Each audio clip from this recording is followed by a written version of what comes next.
Okay. Hi, everyone. So nice to see lots of different names popping up in the chat and some of you saying hi in the Q&A. Hopefully we'll get the chat box sorted soon. But for now, I will get started and share my screen with you.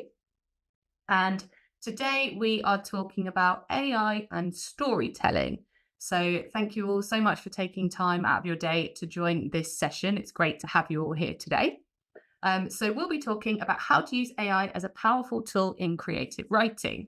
So maybe you've attended some of the other sessions this week. Perhaps you're attending the other AI session tomorrow.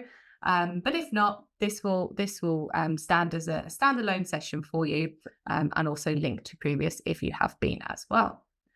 So before we get started, I'm not sure if the chat box is working yet, but if not, perhaps you could just write in the Q&A box for now. Just trying to work out quickly, sorry. Oh, no worries, no worries. So a little bit about you before we get started. So where are you what are your teaching contexts? Do you teach sort of young learners, adults, teens, or a mixture of all ages? Whereabouts do you teach? What country do you teach in? Is it a private language school, a public school, online? I'd love to hear more from you. So we've got some people saying from Portugal, Switzerland, all ages, hopefully not all in the same classroom. Serbia, India, got Poland, Italy, got Peru. We've got Lithuania, so people teaching, mixture of all ages, private institutions, private language schools, adults and teens. Oh, we've got some cadets and officers, nice. Argentina, perfect. Some university teachers, lots of participants from Turkey, some business English, nice variety as well here. Someone from Nicaragua, hi. Lots and lots of different places coming in. Excellent. So a little bit about me. My name is Billie Jago, and I'm a writer and a teacher trainer. And I've also got a teacher training sort of platform called ELTcpd. I'll put a little QR code on the screen there if you wanted to follow that and sign up. So we interview experts in different areas of English language and education and do sort of teacher training sessions as well. So I first started English language teaching as a teacher, so teaching in different countries around the world, many where you are now. So China, Spain, Italy, Turkey. And then I came back to the UK to Cambridge. And that's where I started working for a private language school, doing sort of teacher training, still teaching, and also materials writing alongside. My very first writing job was actually for Pearson. And then I started specialising in sort of assessment and digital as well. And these are the areas I still focus on. So from there, I started giving talks, sessions, and trainings on a lot of different topics. And then I founded sort of an educational consultancy agency. And we provide consultancy on topics like accessibility, diversity, inclusion, and AI as well. So what will we be looking at in this session? So first of all, if you've been, as I said, to some of the amazing webinars in this series this week from all the other wonderful speakers, hopefully you'll already have a knowledge base of sort of AI in the classroom and some different platforms. But if not, no worries. As I said, you'll learn many of these things in this session too. So first of all, how and why AI can be helpful to both you and your learners, whatever age you're teaching. So this session is applicable to every age range and every teaching context as well. We'll then look at practical ways that you can implement AI into some existing classroom activities that you likely know about or perhaps do already. Then we'll have a go at doing an activity ourselves. Hopefully we'll have the chat function working then.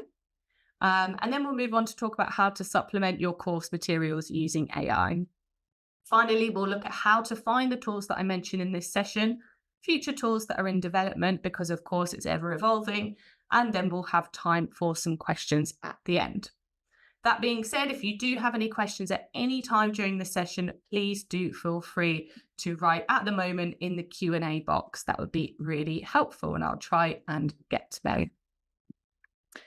Okay, so another thing that I just want to reiterate is that this session is suited to any learning environment, whether you're teaching online, face-to-face, any age, any level of learner as well, because we'll look at lots of different activities for a variety of situations. So just a little bit of housekeeping before we get started. This session is being recorded and will be available along with the other sessions in this series on Pearson Language's social media and YouTube channel. After the session, as Sophie said, you'll receive a link to complete a short survey, which will then allow you to receive a certificate of attendance for this session. So let's get started. So something I think is always helpful is to understand why I'm talking about AI and who am I to talk about AI.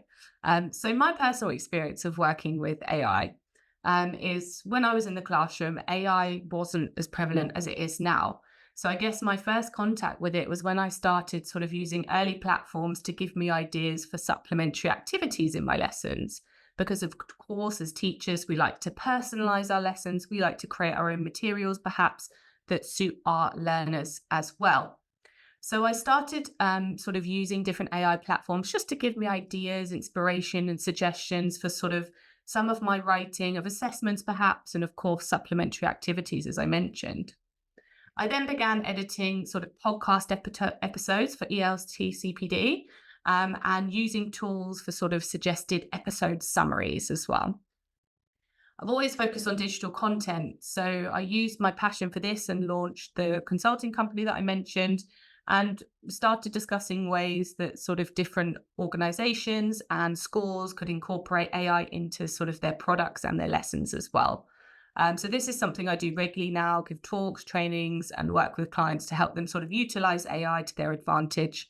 And of course, it's still very useful as well when I'm doing my own writing and lesson preparation as well.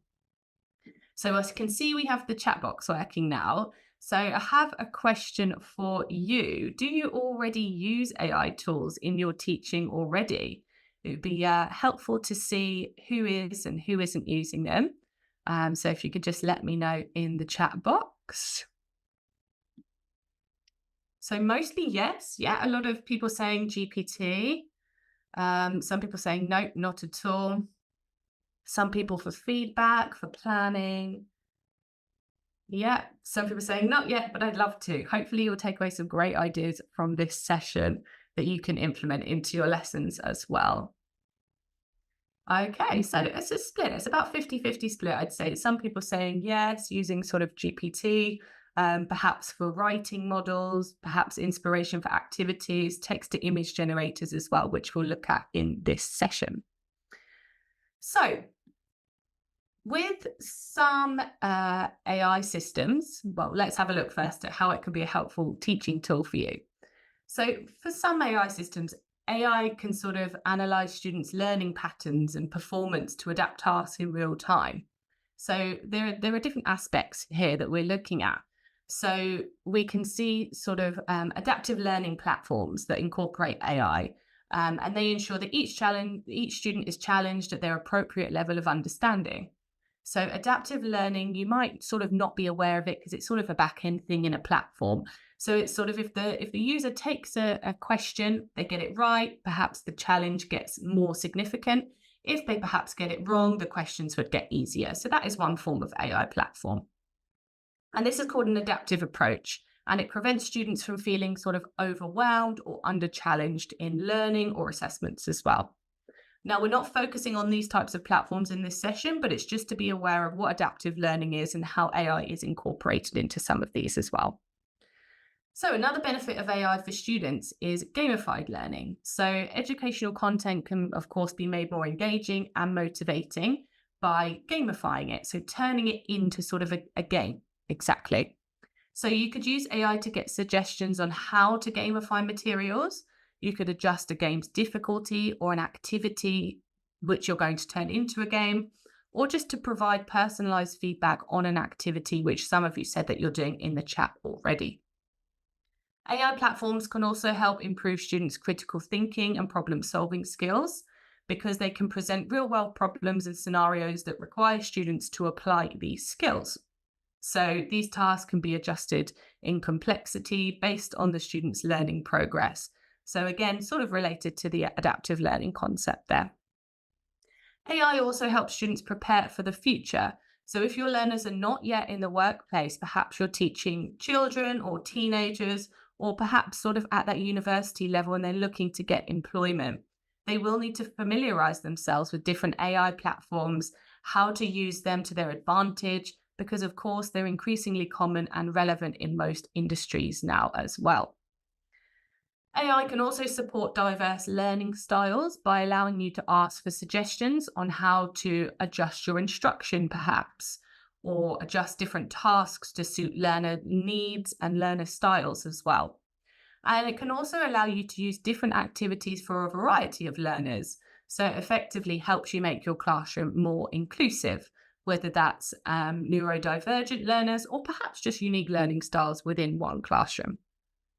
And finally, students will need to use these tools outside of the classroom for many different reasons. So it could be for research, it could be for independent learning, for extra support, and perhaps in the workplace, as we've already mentioned. So what they're learning in the classroom with you has real world application as well. But how can AI benefit you as teachers? So, first of all, it encourages innovative teaching. So, you can explore a range of different activities, sort of bring your classes to life in a way that perhaps you previously haven't. So, it's just bringing in something else different to the classroom that's not going to necessarily increase your workload, but hopefully help you and be more effective and save valuable time. It allows for increased accessibility, so similar to what we mentioned for students. So you can provide equal opportunities for learning by allowing different input methods, different types of activities, different strategies for teaching as well. It also provides creative learning solutions, which is something we'll focus on quite heavily in this session. So how AI can be used to spur both yours and your students' creativity and give you access to tools and information you previously would have had to spend a lot of time Googling or looking for, which of course, as we've already sort of briefly touched on, AI can save you time in many aspects, from lesson planning, as some of you mentioned you're already using it, to providing suggestions, to feedback, to personalization, and so on. So AI tools can also provide you with the ability to create a range of resources tailored to your students. So it's really, really good for sort of personalized learning. So it can help you sort of tailor materials much more quickly and much more easily than if you had to sift through lots of different course books to find, let's say, extra tasks for fast finishers or for remediation, for example. And finally, professional development. So as you know, of course, because you're here today, it's important for us teachers to continually build our own skills. And that's, yeah, as I say, why many of you have attended sessions this week and other previous webinar sessions, because it enhances our teaching practices and helps us stay up to date with not only what's going on in the teaching world, but what's going on in the world in general. And that really helps us provide an authentic learning experience for our students. So in many sessions I give to teachers about AI, I think there's always some apprehension about using it, understandably. Whether that's because it's an unknown tool and you're not quite sure how to use it, or perhaps you're not sure how to access these different AI platforms, or maybe because you perhaps feel like it somehow diminishes creativity as a teacher, you feel it's more of a hindrance than a help. But actually, the opposite is the case. It can really enhance what we're doing in the classroom, and it can definitely save us a lot of valuable time. So a quote I think really nice here is from Fifi Lee, who's a professor at Stanford University in the US, and I'll just give you a moment to read it. So I want you to not think of AI as something that will substitute you. Think of it as something that will amplify your skills and, of course, amplify engagement and motivation in the lesson as well. So let's have a look at AI in practice and different activities you can use for creative writing and storytelling. So we're going to look at the basic premise of each activity on the left-hand side of each slide, and then that will be the same for the next few slides. So always on the left, you'll see the standard activity that you probably know or do in your class already. So we'll look at the activity as you may know it first, and then we'll look at ways to use AI tools to enhance it. So the first activity here is appropriate for all age groups, so children, teens, and adults. So this activity, I'm sure many of you know, I've just called it activity story dominoes. So put your students into small groups. You write a set of keywords onto some small cards. So these are all topic related. So let's say you've been learning about narrative tenses in your class under the topic of storytelling. So the ultimate goal is for students to tell a story. So perhaps on the cards you have adjectives to describe character and place. So students divide the cards among the group, and each group will need their own set of cards.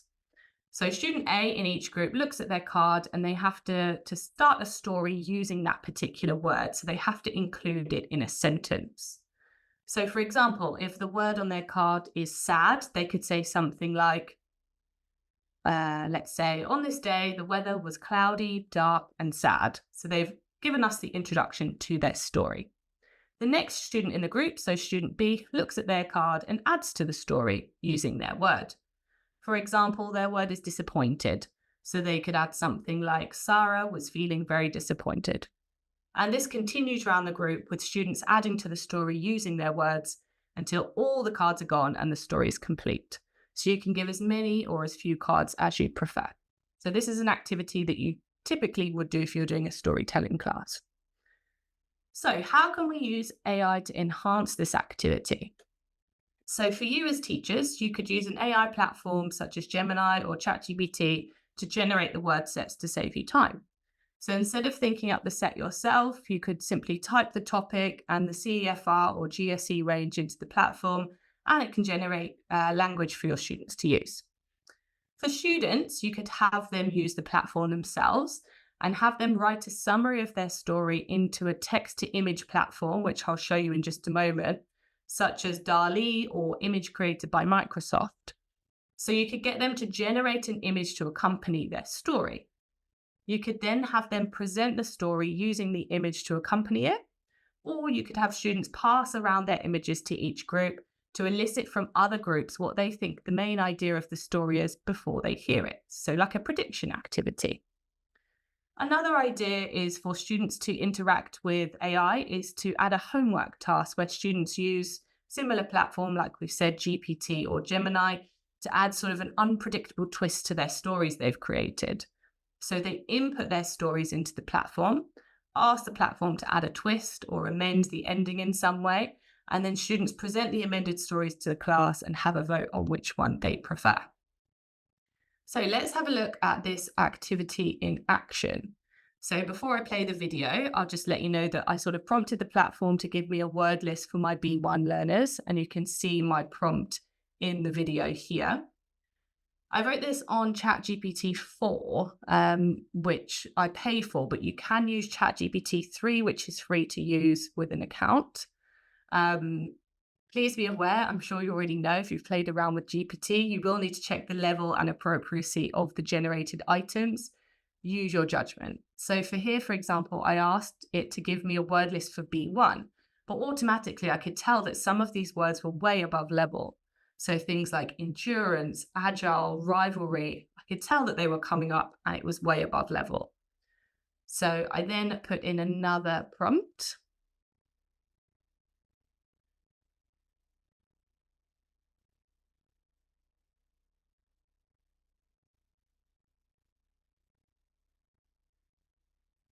And then it gave me some hopefully at level, below level, or sort of challenging words. Okay, so it gave me words like match, win, lose, score. So these are words that I could then give to my students for them to then include in their story. So this was around the topic of sports. Okay, so again, story dominoes that we were talking about, but this is for students. So I prompted the platform to give me an image to accompany the words team, lose, and match. So these are some of the words that GPT generated for me. So I used Image Creator from Microsoft Designer here. And again, this is free to use, completely free, but you do need to make an account. So here I said, show me an image of a team losing a match. It was quite a vague prompt, so I didn't give them any specificity in age or gender or ethnicity or anything like that. So it gave me some images of a team losing a match. So do get your students to be specific if they are looking for something very, very specific in their story.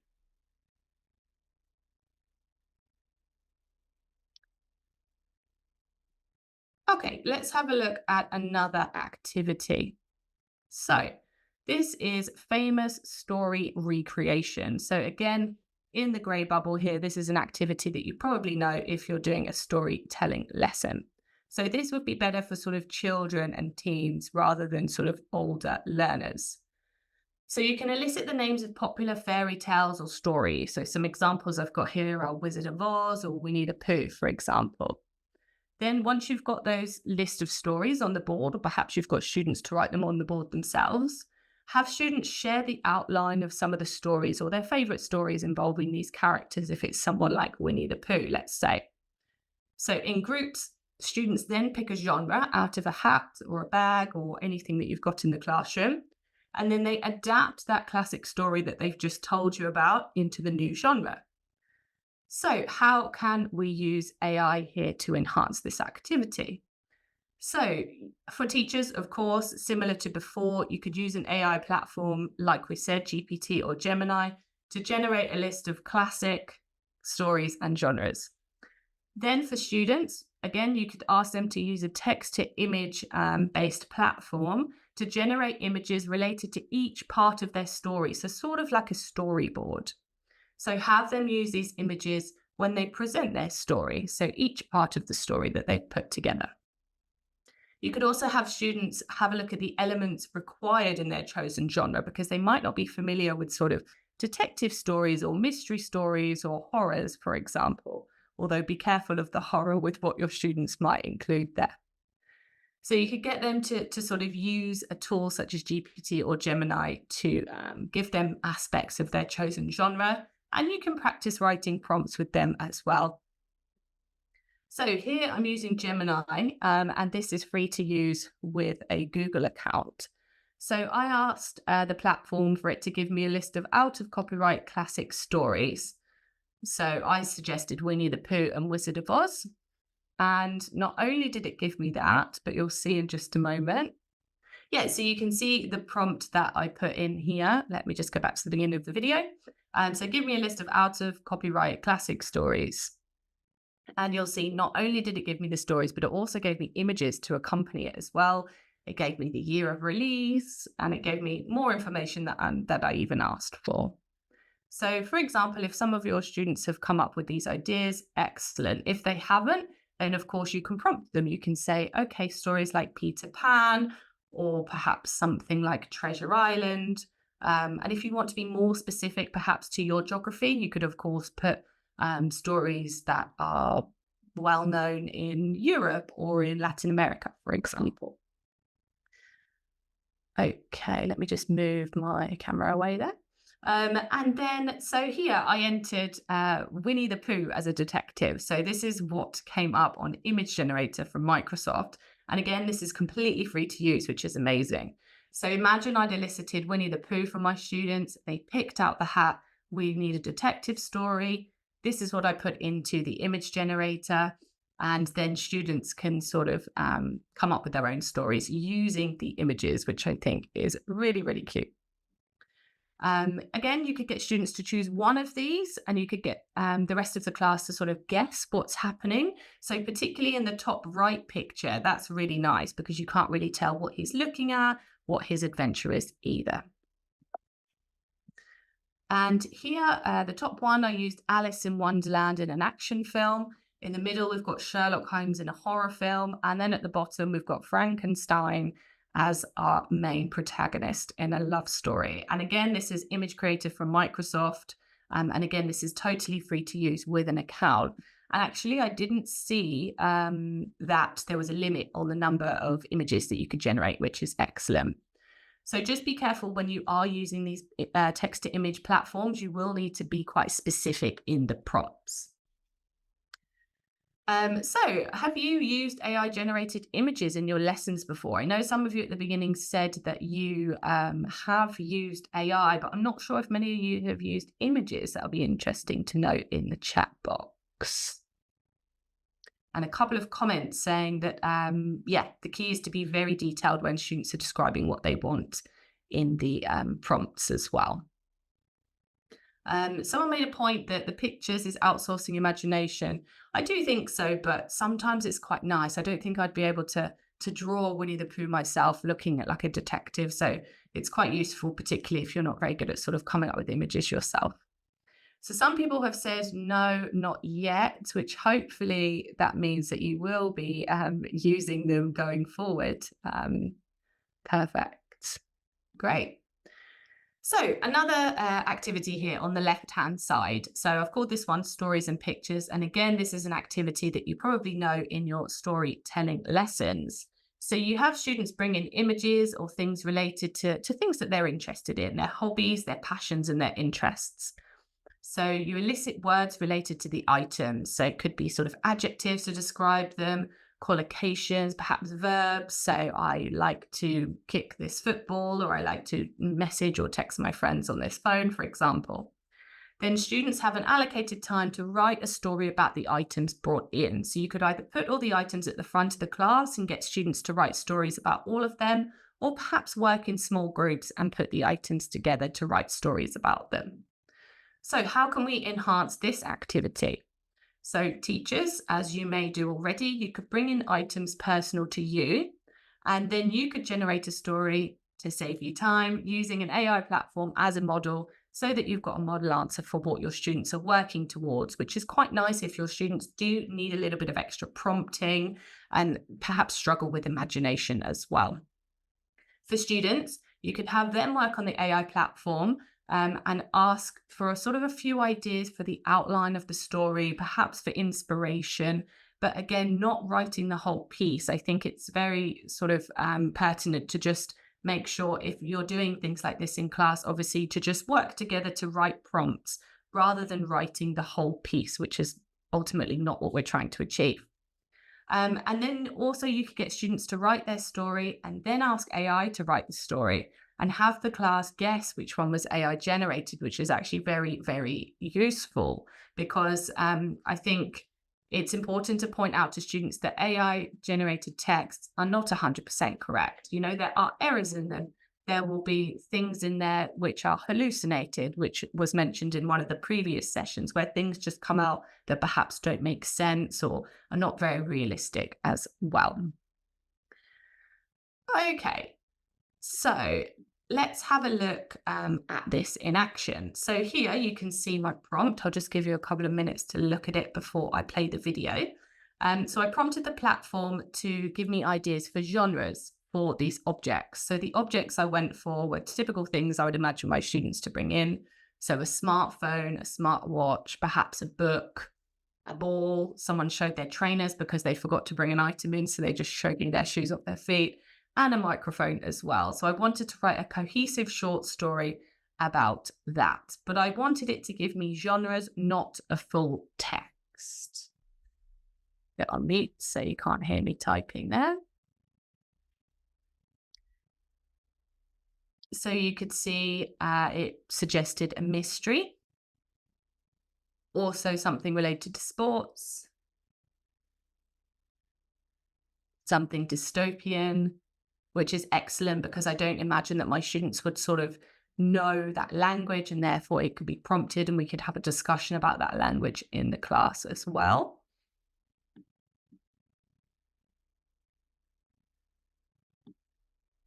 So I felt that the language was a little bit complicated for my students. Imagine I'm teaching those B1 students again. I just wanted it to be easier to understand.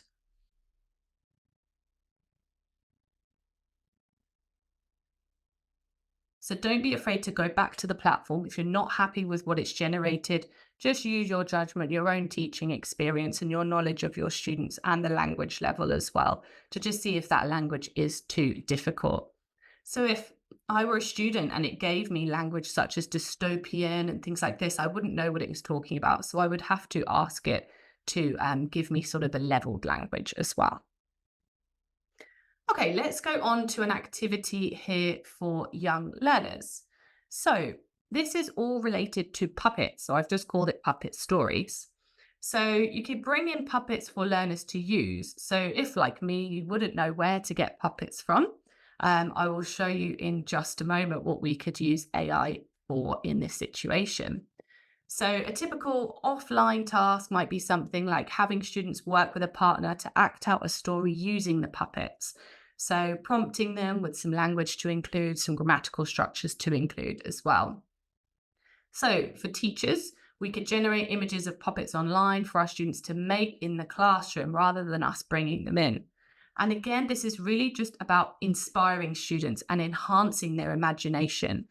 I could, if for example, if I was in a class and someone said design a puppet, I wouldn't even know where to start. So I would need some sort of inspiration. For teachers, you could ask an AI platform to provide you with sort of age appropriate language or a framework for setting up an activity like this. Particularly for young learners, you might have some issues with time management because of sort of perhaps behavioral issues in the classroom, or perhaps there's just too many students for one teacher, or perhaps, with young learners, there's lots of different things that might come up in the lesson. So it's really, really good to establish a framework and to help you plan your lesson for something like this that's quite practical and hands-on. For students, you could get them to sort of say the words to input into the platform to make a model puppet.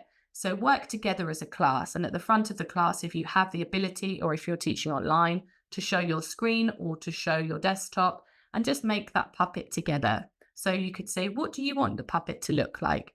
Some students might shout colourful, some might shout pink, some might say fluffy, if they have the word fluffy, or hairy, or happy, or sad, or something like that. And you can create a puppet together that they can then make themselves. So here's what I made, my puppets, all very, very different. So I created these on DALL-E. And I love this platform. I think it's really good. This is just one that I picked. There are many, many more that people are mentioning in the chat box, like Midjourney, and of course the image creator as well. So DALL-E is very good. It's free for 5 image generations a month. So of course you might then need to use another platform alongside it. But you can also use ChatGPT. That also does text to image now, or image creator that we've looked at. So you can see the prompts that I've put here. Some of the images are better than others. The first one was very good, but perhaps quite difficult to bring to life as a puppet because it was quite fluffy. And then the third one there, students could interpret that how they want to as well. Someone has written a question that I'm just going to address in the chat and in the Q&A box. So how can you get the AI platform to learn what we mean by CEFR levels?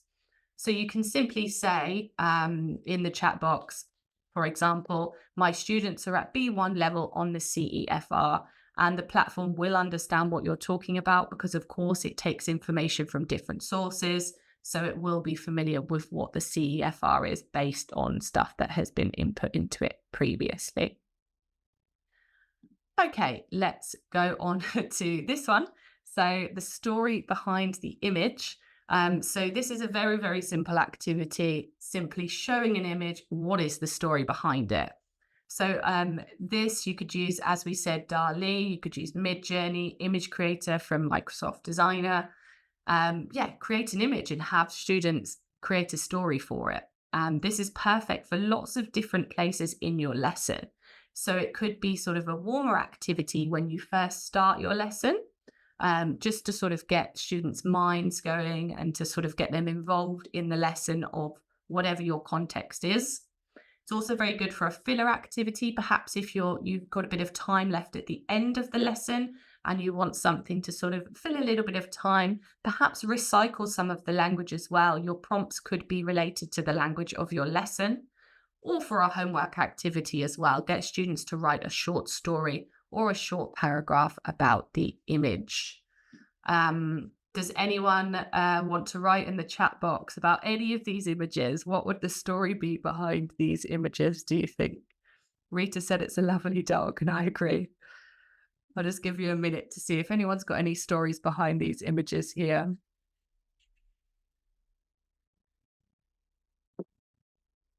Alexandra said it's like creative brainstorming based on what you see in the image. Exactly. And I think AI can be very useful for this, rather than just having sort of images that students might know of a typical dog, for example, or a sunflower in a field. Like, why has this sunflower got sunglasses? We would never see an image like that normally. So that's why AI can really come up with some really innovative and unique things, and anything that your mind or heart desires as well. So we've got some ideas here. Someone said Sylvie said the owner was going out a cold day on a first date and the dog made it obvious he also wanted to look good and keep warm too. I love that. Wonderful. Joseph said an American dog in Paris. So the Astrid said the dog is a French artist dog with the rare ability to paint like Dali. Wonderful. Imagine if our students came up with these ideas. Kirill said the doggo is a famous artist turned dog after an experiment the new paint set went wrong. And one of my favorites is I went to bed and woke up as a dog in Paris. Wonderful. No one touched on the sunflower or the futuristic one in the bottom here as well. Although we do have Jack in a foreign beanstalk. Okay. So I was actually going to do this with the next image. I wanted to try, what is the story behind this image? Imagine what you're in your lesson. Your teacher brings up this. There's a lot going on in this image. I'll just give you a couple of minutes. What do you think the story could be behind this image? And I really like AI generated images because there's no right or wrong answer here. You know, it's completely made up. So let's see what comes through.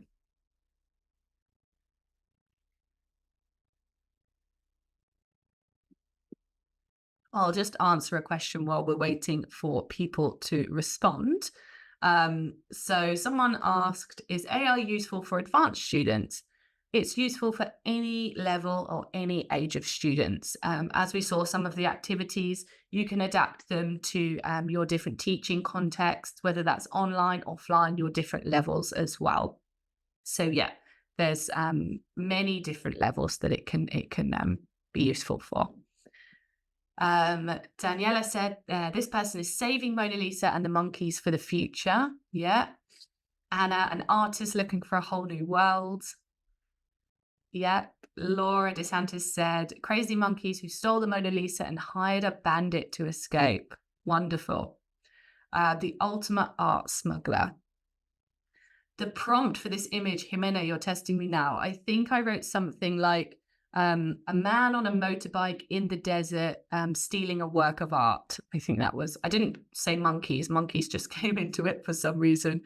Let's see what else we've got. The Mona Lisa's on holiday. Nice.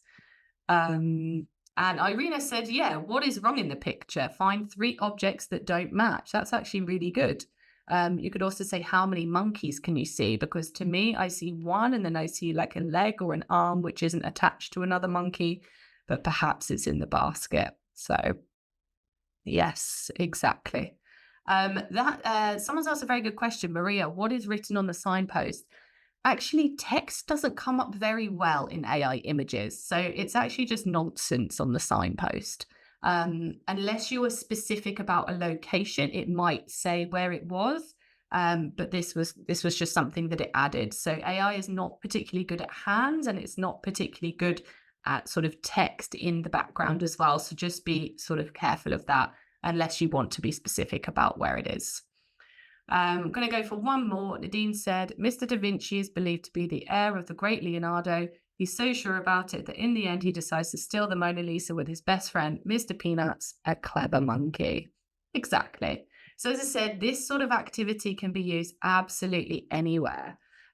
This could be used as a warmer, as a filler, or as a homework activity as well. It just sort of really gets students just thinking a little bit differently. Okay, so let's think about how to supplement your course materials with AI. So imagine here I'm teaching with Roadmap. So the reason I've picked this activity in particular is because it's the grammar point will. And I'm sure, let's say 99% of us in our teaching careers have taught will for prediction. So whatever course book you're using, hopefully this would come up. So this is an example from B1, Unit 1 of Roadmap, and it's from the online Pearson English Connect as well. So how could we adapt an activity, something like will for prediction with AI? So first one on the left, a future quiz. So you could have pairs work together to generate images of things they think will happen in the future. So by doing that, they will need to input will into the platform. So they will need to use that grammatical structure in order to write the prompt. Once they've got those images, you could get pairs to swap them and have the other pair use will to talk about those future predictions. And that's really, really good because you could either print the images or download the images, save the images, and each pair won't know what they've put in as prompts. So they won't be able to copy the sentences that have been used as those prompts. You could then use those predictions as the basis of a story as well to talk about the future, perhaps the Earth in the future, different situations in the future, or something like the Mona Lisa in the future that we looked at. Another activity for using will would be personal future predictions.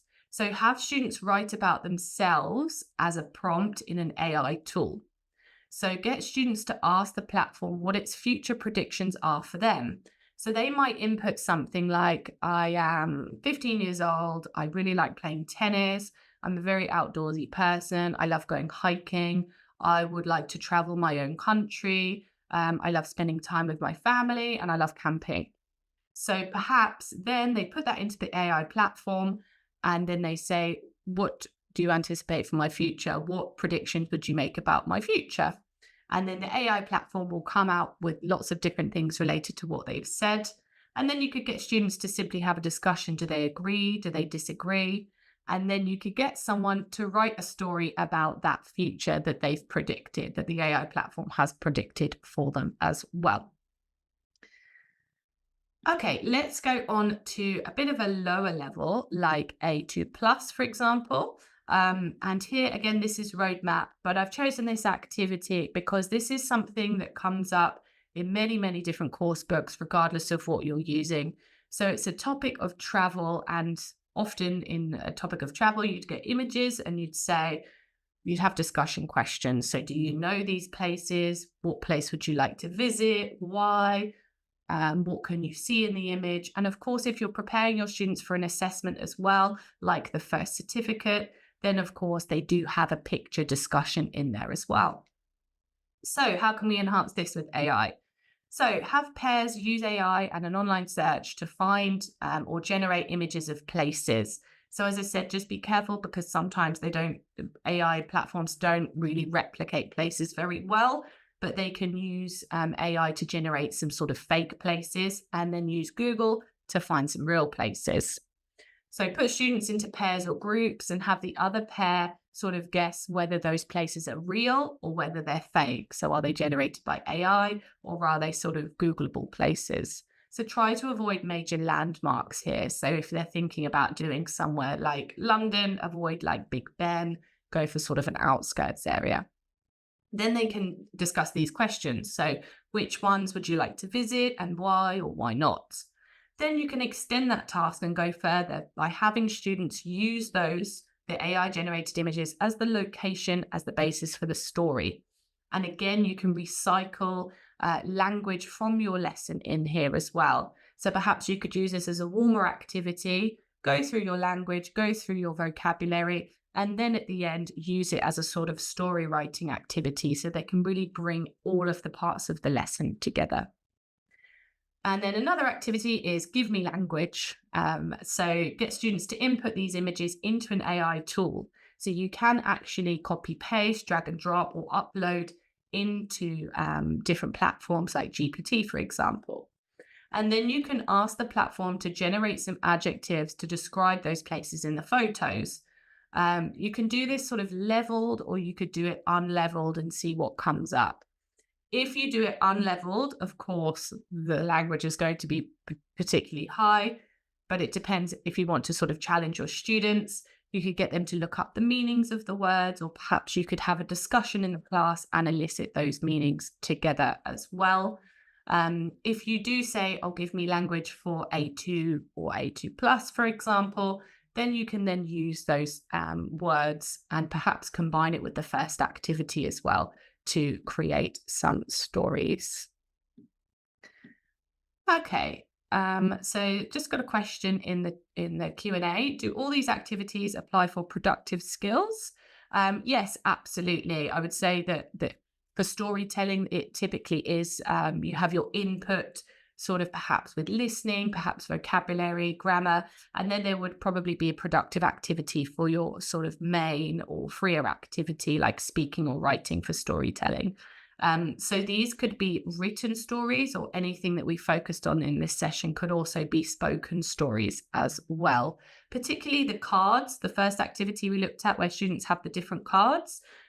Instead of writing their stories, they could simply say it. And probably that would be a lot better, because then students are sort of not waiting around for each other to write sentences as well. Okay, let's go on to a little bit higher. So B1 plus. So again, this is sort of an activity that I imagine would come up in most course books. So it's talking about the house, the home, and sort of the general area of where you live. So you can see the language from the lesson in bold in the top right-hand corner. So this activity I've called My Home. So you have students use the language from the activity to describe where they live. Could be a house, could be a room, could be a specific area, and then get them to generate an image of it on an AI platform. So one that we've looked at like DALL-E or perhaps Image Creator. And then because they've input the language, they've then got an image of what they've said. So I would say something like, show me in my room, the walls are white, I have a grey large bed, I have my window to the left-hand side, and so on, so on, so on. Then once AI's generated that image, have students discuss the aspects that really don't look like their bedroom at all, and the ones that do. Perhaps it doesn't look anything like it, and that will cause even more discussion. And then have students write sort of an imaginary story about themselves using that as the setting. So thinking about what they usually do in their room, and then how AI interpreted their room. How would their life be a little bit different, perhaps? And then the second activity, so have students read the sentences from this activity here that we've got from Roadmap, and to sort of imagine what the place is like that's described. So if we look at the first sentence, we've got, it's an old apartment and was freezing in the winter. So we can sort of imagine that perhaps the windows are quite thin, perhaps the windows are quite big and it's letting in a lot of cold air. The second sentence says we could do with a bit more space to put things in. So we imagine perhaps there's not much space in, let's say, the kitchen, because the next sentence is about the kitchen being tiny. So they can have sort of an image in their mind of what this place looks like based on the sentences.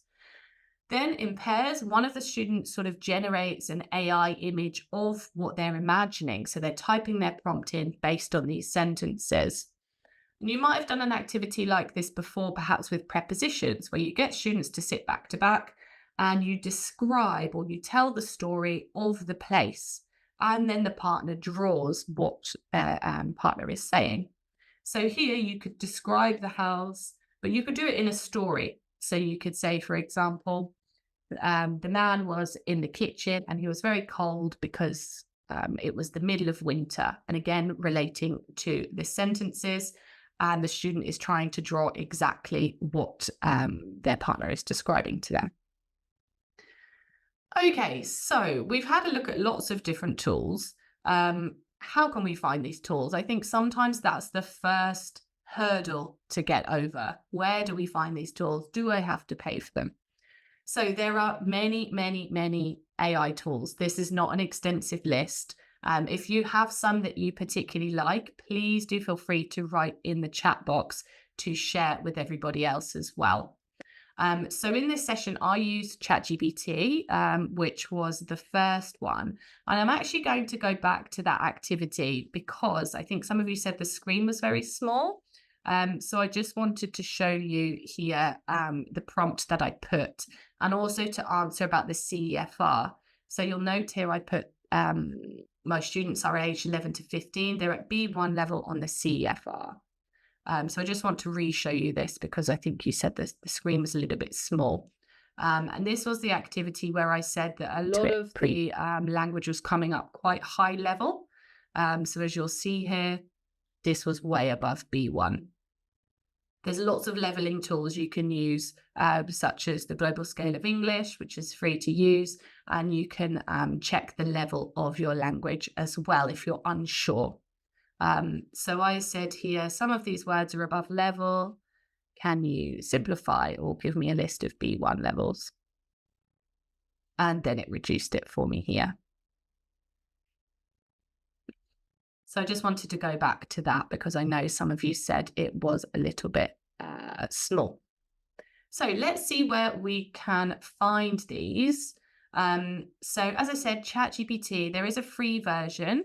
The free version isn't as good as the paid version, but it does the job. So you can use text and images in there. There's also ClassPoint, which generates AI quiz questions based on your PowerPoint slides. Image Creator, which you've seen that I created the puppets from, and the Winnie the Pooh.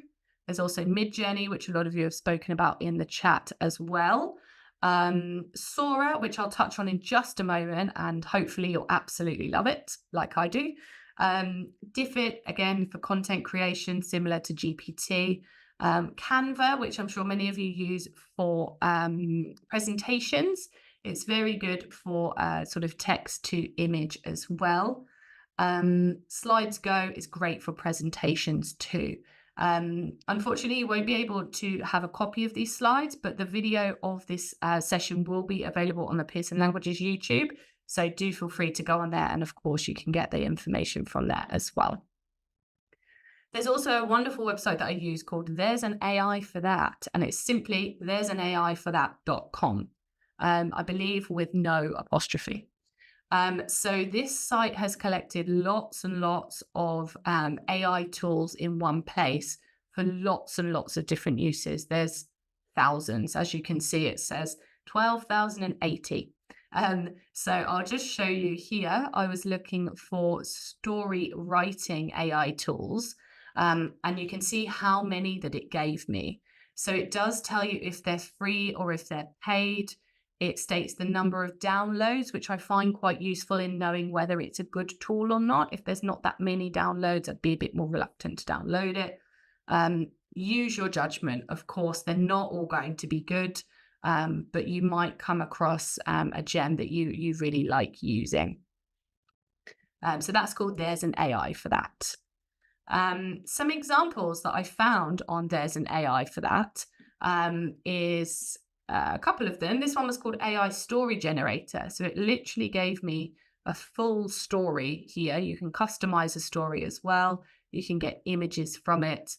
But again, use your judgment. If you think it's too high level, if you think the topic or there's things in there which perhaps aren't very suitable for your students, of course, just be aware.